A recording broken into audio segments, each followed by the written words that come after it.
today we are kickstarting our webinar, Coffee and Learn, and it will be about the 5 or more key factors to successfully implementing a coaching platform. And yeah, you can go to this the second slide, Henrike. Here it will give you another overview about this webinar series. So the goal of Sharpest Coffee and Learn webinar is to discuss important topics of the coaching or also digital coaching industry and learning and development industry, together with a top class guest on the respective topic. And as I can see here in the round, we have all these top class guests. So this is really, yeah, really nice. And as I just said, so it will be a monthly event from now on, always on the fourth Thursday, the same time as now, from 2 ongoing. And it's open for HR deciders and everybody interested in L&D and coaching topics. Yes, and now, so I have mentioned your name a couple of times, Julia. So you're here today. So we are really delighted to have you here. And I think the resonance also was quite excited beforehand. So and now you're here with us in our first webinar. You are the president-elect of the International Coaching Federation in Germany. In your new role, and you're also responsible for discussing with all the digital coaching providers based in Germany, actually. And yeah, you have already contributed so much to this field, and yeah, we are really happy to learn more from you. I think also our guests and also we as a coaching platform. And so yeah, maybe you just introduce yourself a little bit now. Thank you. Thank you, Simone. That's very kind. I think you've been doing this longer than I have. But so I've been working with ICF Germany for about 2 years now. And now, as you said, president-elect, I look mainly in that role. I look after the members, but also I look after the coaching platforms. And we had an awesome internal panel discussion with a lot of platforms present, and really exchanged ideas about various topics like transparency, supervision, quality. And I found that really, really insightful. Apart from the ICF hobby, which I've done when I lived in the US, and I've started it when I lived in China, I also work as a coach. I've done this for 15 years, and online for probably 5. I was with an American platform. I actually was lucky to help them build their interface, and how is the coachee guided through the system, what additional stuff do they get, what kind of topics can they choose from, this kind of stuff. So I hope I can bring some experience to the table and help with what kind of questions should you ask yourself as a coach, what kind of questions should you ask yourself when you're a company and want to implement a coaching platform. And the rest, I think Simone knows so much more about. I hand back over to you, Simone. Thank you for introducing Julia. I'm Simone, and I joined Sharpest now 3 months ago as Director Customer Advisory. So I support marketing as HR experienced person, as I have worked before at Kienbaum, the German HR consultancy, and was active in the field of learning and development and also coaching, as I have built up Kienbaum's digital coaching provider, which was called Develop Me. And I'm also a certified business coach. So also I'm not only in the conceptual way interested in coaching, but also in the operational way. I'm certified at the ICF as PCC, and also a senior coach in the German body DB4C. Yeah, and I like to start before, I will kind of interview you, Julia, or all of us with a short impulse. So digitalization is changing the entire coaching industry, as we all know, and this was even before the Corona pandemic situation. And I looked up some data and found some actual data from one study, which shows that now 45% of all coaching takes place online. And it's nice to have the comparison because it was 8% in pre-corona times. So it's just really impressive, I guess, that it's almost half of all the coachings is online for now. And uh, not, not only this, but numerous digital coaching platforms have emerged in the last 10 years. One of them is Sharpest. But here, interesting is see it's in the development of 10 years and not like 2020. It has started quite before, as just Julia also said, that being in the US, it was quite common to do virtual coaching already.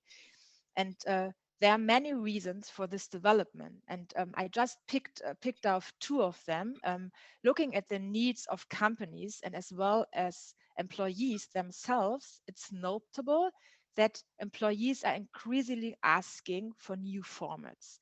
Like they want to learn more personalized, they're asked for more virtual formats as they are more flexible and it's more contemporary in our lives today. And they also desire self-directed learning and not to be like in groups or in formats in the whole journey, which makes it less individual. And what we see is that HR departments have a big challenge, and mainly is that they need to implement scalable development initiatives by having tight budgets. And this is, I'm sure, as you're all experts all know, this is a quite gap because the need of learning and development is so high, and especially to improve leadership quality, and still the budgets, because of all the crises that are going on at the moment, are quite tight in the HR organizations. And here, I mean, it's only one intervention you can implement, but the introduction of digital coaching platforms is an effective a solution here. But, and this is what we want to discuss today, the exciting question is how to select the right coaching platform for your company's needs. So it's not only, okay, just let's take a coaching platform and all our problems are solved. You should be really aware of what and how you choose when it comes to implementing a coaching platform. And we have, because I mean, the title of the webinar is the 5 success factors. So we can show a short overview, but then we want to delve deeper into one of those aspects. So the 5 key factors we have identified is the first one is like clearly defined goals. I mean, most of you are coaches, so you all know to reach your goal, you need to know what is your goal. So, and this is also an important topic for organizations implementing a coaching platform. So you should know what is your need for coaching. Yeah, what shall it be for? And another really crucial aspect is the executive buy-in. You all know, some of you are also trainers or organizational developers, or you are in the HR organization. You know it's really hard to implement anything, coaching or whatever, if you don't have the buy-in of the senior management. So it's important to a quite early stage to get aligned here and have the complete commitment of the executives too. Um, and before coming to the third point, the other ones is that you want to have a whole integrated HR landscape. So don't just add a coaching platform, think of your whole learning and development strategy and how you can integrate coaching here. And once you have implemented it, as with every good intervention, you should continuously evaluate it to make it the best, because I mean, we know we live in a VUCA world and everything changes so quickly. So from time to time, just check if what you have implemented is quite valuable for you. And yeah, the selection of the right platform. Now I'm really curious, Julia, because as we have discussed before and had a little bit preparation, you said actually it's the question about how should enterprises, what should enterprises ask themselves when implementing a coaching platform. So it's interesting to ask the right question. And I'm curious and also a little bit nervous, I must say, because being only 3 months here at Sharpest, and now I don't know what questions will arise and maybe addressed also to us at Sharpest. I hope I will all be able to answer them. But yeah, Julia, let us know. What do you think? What questions should enterprises ask themselves when it comes to implementing a coaching platform? So I had a thought when you had the earlier slides. Let me just throw this in quick as well. Is the role of HR in this? Like, how do they select the right platform? I think that was yeah, here we go. HR departments are challenged to implement scalable development.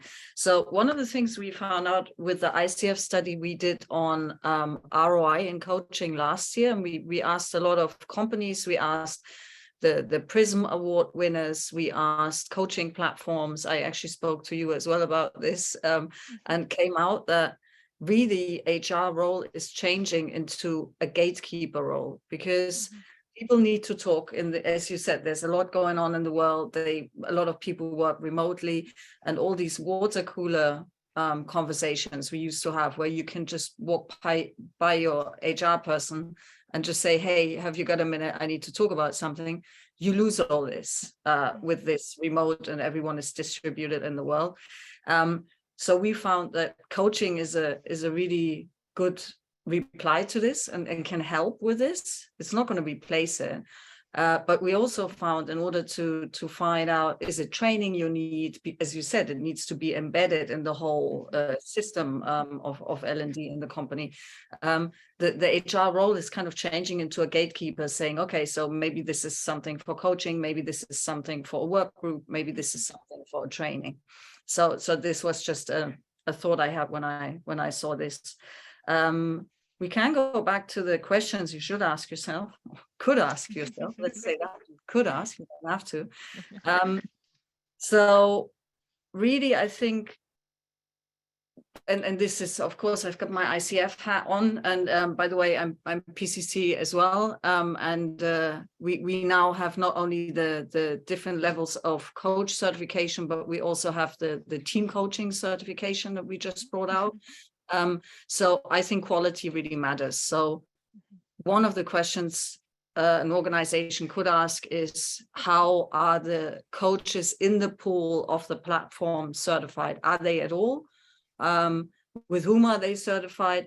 Is there any ongoing learning with this certification? Is the platform themselves offering some sort of ongoing learning and development stuff for the coaches? The next thing, and then I worked with the American platform on this myself, is like, how's the user guided through the system? Is it easy to find a coach in the system? Is it good to pick from the right topics? Are the topics that are offered for coaching actually integrated with my company goals and values, right? Are they aligned, or is that something completely out of the blue? Then can I customize it to my own needs and standards in the company? Can I actually also put my L&D stuff in there? So if I have training I want the people to do in the meantime, or work groups to form, is that somehow integrated with what I need as a company? Is the whole thing scalable? So often, also in this ROI study we did last year, what came out is often it really starts off with executive coaching on the top level. The top level needs to be invested and needs to buy in and understand what coaching is, and have done it really. And then you scale it. You scale it normally from different areas in the organization. Often it's also diversity and inclusion and equity programs. It's somehow integrated in, or sometimes it's like, I have specific goals, like I want the mid-management level to have more mobility. So not only moving upwards in their career, but maybe moving sidewards and changing jobs. So things like that is that covered. Data security, big thing. It's like, okay, so is there reports that are written after a session? Where are they stored? Who can access them? Are they stored locally with the coach? hopefully not. You know, so like what happens with the data in general, but also the sessions, like Richard had on his list a few good things. Is actually, is the coach allowed to record a session if it's agreed with the person they're coaching?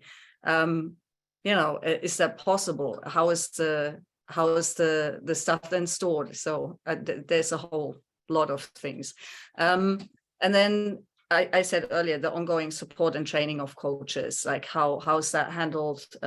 Also, how do they know how to escalate things, right? So if something goes wrong in a coaching session, or the coach notices something that is really off, the person is maybe not well or whatever, how do they escalate this? Is there a path for that? So this is just a few questions you could ask. Yeah. Are there any questions already so far from the audience? Maybe. I saw something in the chat. Give us a sign or in the chat. So we have one from Richard. With some new functions, are transcripts allowed and stored? So is this a question to me as representing Sharpist, Richard? Just yes, no, or in general?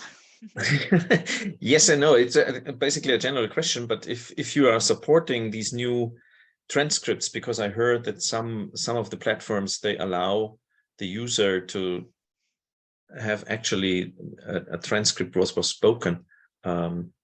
Is that then saved, or where is it saved? I mean,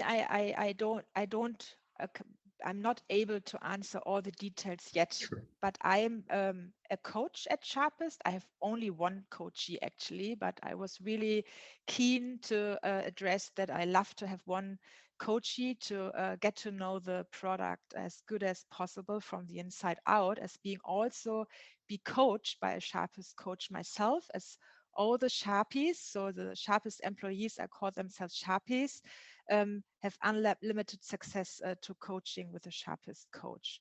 So, and actually I haven't seen any option to record or transcript the coaching session. There is a summary which can be used by the coachee, to memorize better what the session was about, but there's not a whole recording or anything similar of the whole session. Does this answer your question, Richard? Yeah, sure. And also it was a general question to ask the platform, if the transcript was possible. Yeah. And actually, I would ask myself as coaching expert, and here not representing a platform, what should it be for actually? But because we know coaching is most effective in the here and now, and for what should I watch my video session? It's an interesting question actually afterwards. So because I want to bring the learnings I had in a coaching session in real life in my daily work as leader. And I'm still would be in a reflection mode and consuming to go back in detail to the session itself, I would say. But I'm happy to any challenges of this and views you might share here, the other colleagues. What do you think about it? Julia, maybe.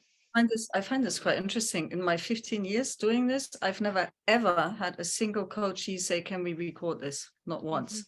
Yes. They do vary from, can you summarize this for me? And that's fine. And then they can choose whatever they do with that. Above all, when you talk about here, there's a book you can read, or, here's a podcast for this, whatever. So I tend to do very short summaries. But I never summarize on learnings either. Yeah. More really only, thanks for sharing. Here's the action items we discussed, which doesn't mean you have to do them. And here's the books I mentioned. That's kind of all that is. But I really the only way I came across recording and transcripts is for certification, but that's a different story. That should be outside of a paid session in a platform, in my opinion. Yeah, exactly. I have myself another question to you, Julia. So, what would you say is the biggest mistake an enterprise could make when implementing a coaching platform? I think there's a few things to really look at. I think you need to make it easily available and accessible for everyone. So it needs to be both available and accessible, and it needs to kind of cover all levels. I think if you start being too selective on who gets it, then I think that could create trouble in an organization. So it needs to be kind of a democratic way of accessing it, if you will. Also, and now back to ICF hat, you need high quality coaches, because if you just kind of have a few in the system that have nice certifications with whatever organization, that doesn't really matter. But then you want to have really good prices and offer coaches who are maybe less qualified and have them coach. I think the experience can be so bad that the whole organization might say, look, coaching isn't worth it. It's not working. I think quality really, really does matter. So I see that as a potential pitfall. What else? What else do you see? Yeah, maybe answer with more questions. So, because it's interesting what you said. So, you mentioned quality, and I think here it's also really interesting for you as representing the International Coaching Federation with certification are really strong worldwide. I think it's kind of I don't know the English word, but like Ritterschlag, if you have a ICF certification. So, and what do you think is the most important thing about calling yourself a highly qualified coach? What does make you a good certified coach? Not only have the certification, but yeah, stand for quality and bring the best in the learning journey of your clients. I think it's several things, honestly. I think it's if you can prove with, and now I'm talking ICF because I know ICF criteria best. If you can prove you actually fulfill whatever the PCC markers, and you really consistently coach with these markers and say, okay, so contracting is super important for me. I make sure we talk about the goals, and I really own the process and make sure that the person can float within it. But in the end, I go back and say, did we actually reach what we agreed to? Things like that. I think that makes high quality. That's one thing. The other one, though, that's really important to me is the ethical guidelines you subscribe to when you sign up with ICF, basically, or work with ICF, because it's really about, okay, I need to know my limitations as well. There's some stuff I don't touch. So if someone needs psychological help, then I put that on the table and say, maybe you should speak to someone else, or any other things you can run into, or this giving advice versus really coaching and things like that. So I think there's a lot of things that ICF does really, really well with that process. And I know it's not easy, and I know you need to collect the hours and prove your thing and do so many things in a coaching session to actually prove you get this knighted, as you said, you get knighted with your certificate. Badge of honor. I just learned from Maya. Thank you. I think you need to actually really do an awful lot and learn an awful lot to get it. So it's not just a thing that you get once. And what I really like about ICF in it as such is that we make coaches, we keep this ongoing learning. So if you get your certification, you got to redo it every 3 years, and you've got to prove you have the hours and the CCUs, we call it, the points that you collect for training. And it's not just any old training, but it needs to kind of be also accredited by the ICF. So we try and keep the quality up and foster this ongoing learning. Yeah, thank you for the insights. And in introducing you, I shortly mentioned this panel you conducted for different digital coaching providers. And even though the audience wasn't there, the question, and maybe you may bring it here in this room, Julia, what was your key learning discussing with this different providers? What's important about being a valuable coaching provider for enterprises? Honestly, I think this whole taking care of quality, as we discussed, is one thing. Mm-hmm. The other thing that struck me is transparency. That actually, and I really like this about everyone who was on the panel, and you were as well, being so super honest about, okay, supervision, how are we going to do this? Like how many hours should this happen? Like normally ICF has recommendations for this as well, but how should we handle it internally? And I've worked on clients projects where the client says, every 30 hours you coach in my organization, I want you to do 1 hour of group supervision. So sometimes actually the clients come and say that's what we want. But I found the transparency of exchanging the information so freely amongst yourselves amazing. And the other thing I really like is if a platform actually has transparency, and this is what we kind of get from the client, and this is what the coach gets. So what's the quota? I don't need numbers, but what for quality, what's nice is to know, oh, I don't know, they keep 25-30%, fair enough, they do all the business development, they own the customer relationship. But this kind of question I think is also important, is transparency. What do the coaches know? Also, do they know, and that's nice on Richard's list on the ICF website, do the coaches know how the coach selection works? Can the client actually see, is it a certified coach or not? All these things that you can make transparent or not. Yeah, this was also my favorite part, rereading the list of you, Richard. So to make a deep dive, not only the USP sales mentioning things, but also to make it really understandable for our HR business partners, how we select coaches and how the whole learner journey looks like. And I like to share a thing. It's already funny, but now I'm quite often in some sales meetings with potential new customers together with our my sales colleagues, and then I always, when it comes to the coaches, I start like being really amazed, and I love the sharpest coaches, and they have the best I have ever seen. And then in the beginning it was like in a debrief with a colleague, he said, Simone, you can't say this. You're part of Sharpest now. It's not, you don't have the credibility anymore to say that they're the best.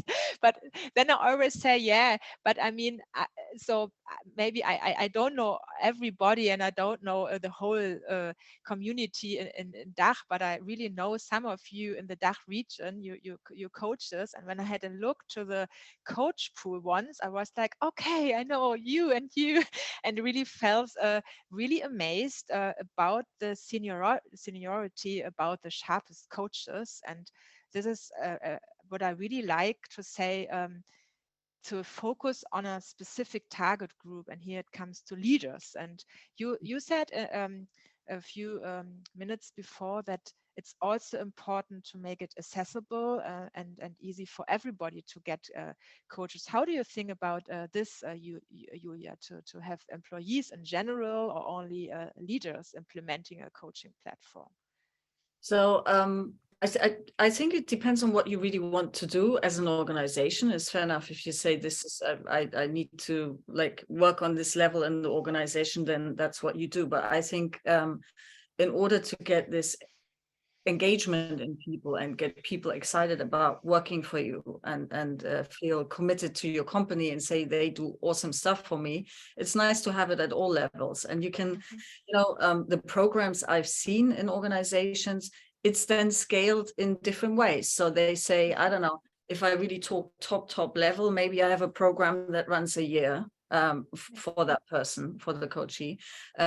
Maybe at the mid-level, it's something more like half a year. And then at the lower level, it might only be whatever, 3 sessions, but it is available for everyone.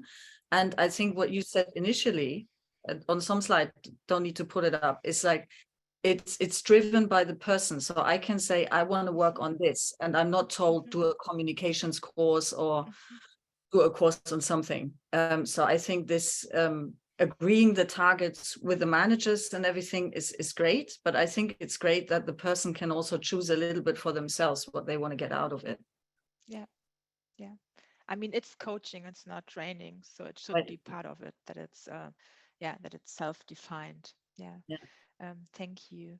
So yeah, again, the question to our audience here, what other questions do you have?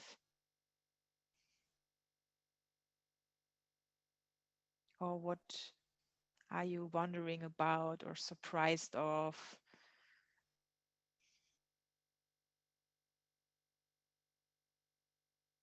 Or what do you miss? I mean, it's a short overview about key factors when implementing a coaching platform. What do you completely miss here?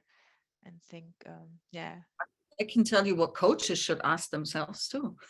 Yes, that's a really good idea. If you don't have any questions here, just So I think it goes back to transparency. It goes back to do I know how I'm findable? Do I get session feedback? So most platforms ask how was the session and have some Likert scale or whatever, NPS scoring.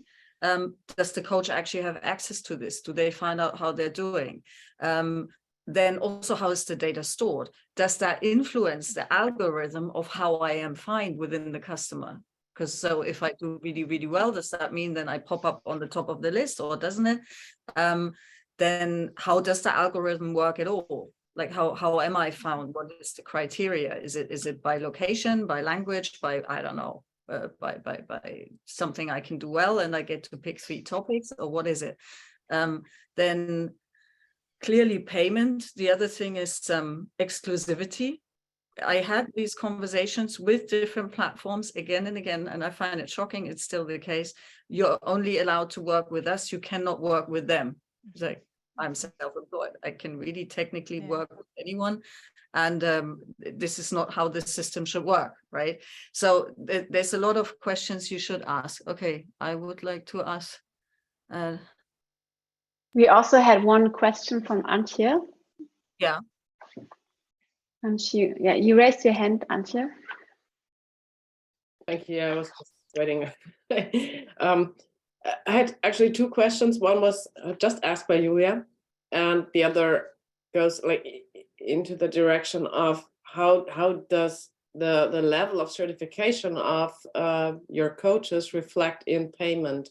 Because that's something I realized, that there's no differentiation, even if they have like ACC, MCC, ACC, PCC, MCC level, if we're speaking of like ICF certifications. So you mean that's yeah, Julia. It's a good point, because you invest, right? If I get an MCC, it's a huge investment of time, of mentor coaching, supervision, what have you, what you need to do to actually get this. To keep it, to do the ongoing education, you pay as a coach. So really, somehow that should be reflected in your rates. I'm completely with you.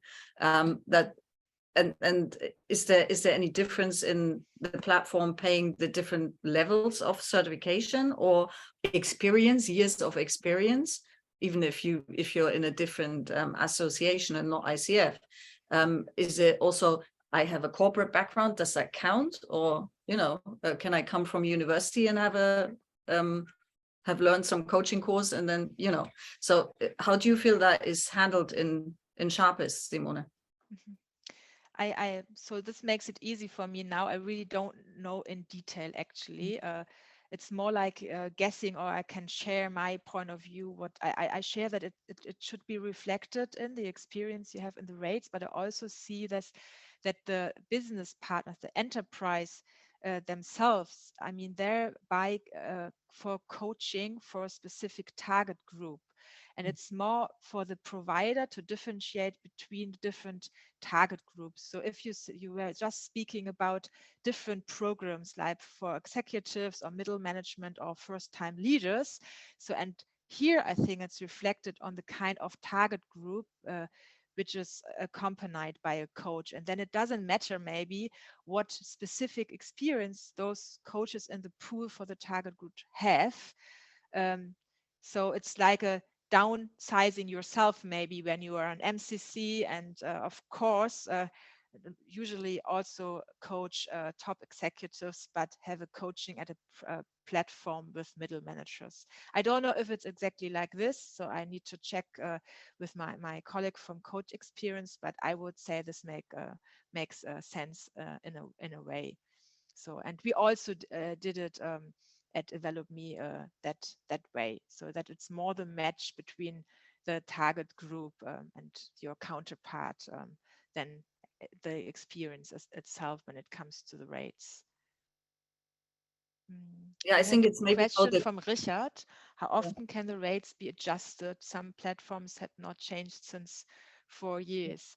Yeah, that is a nice question. I think it's a question not to coach it, but everywhere at the moment when it comes to inflation and so on. What's about adjusting like rates and yeah. But it's a good one actually. I like it. Yeah, we take all the questions back internally anyway, because it's really big learnings we are having here at the moment. And yeah, shouldn't be only in this small group. Yeah.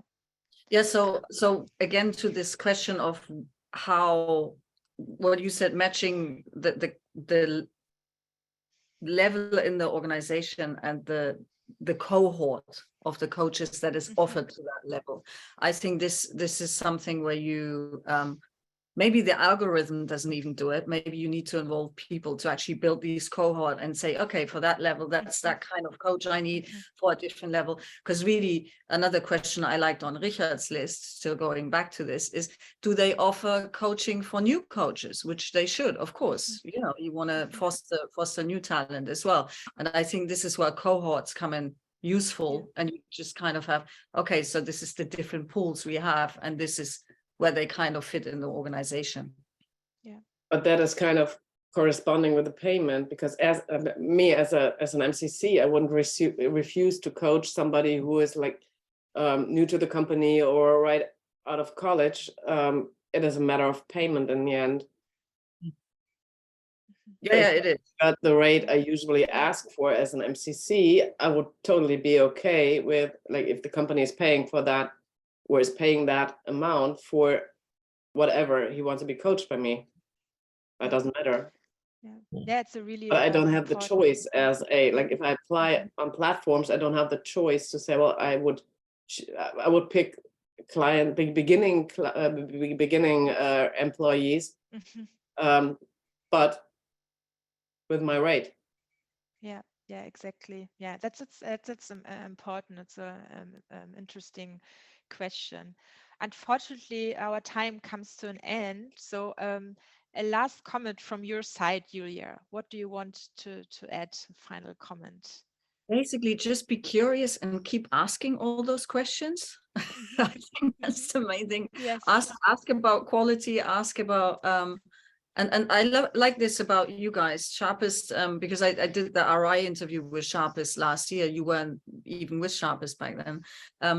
I like this really. How can we measure this better? How can we make sure what we do is the right things? And I think this is just try and be curious and try and keep asking the questions. How can I get better? How can I integrate other things like, I don't know, team coaching? How can I integrate maybe supervision? How can I get better at this ongoing learnings thing?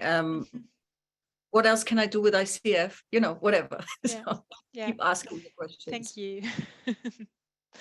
Yeah, being interested in becoming self-aware more and more every single day is the purpose of the company. I'm sure we will keep on going, being curious. But thanks for encouraging again, Julia, and thanks for being here. It was a pleasure to have you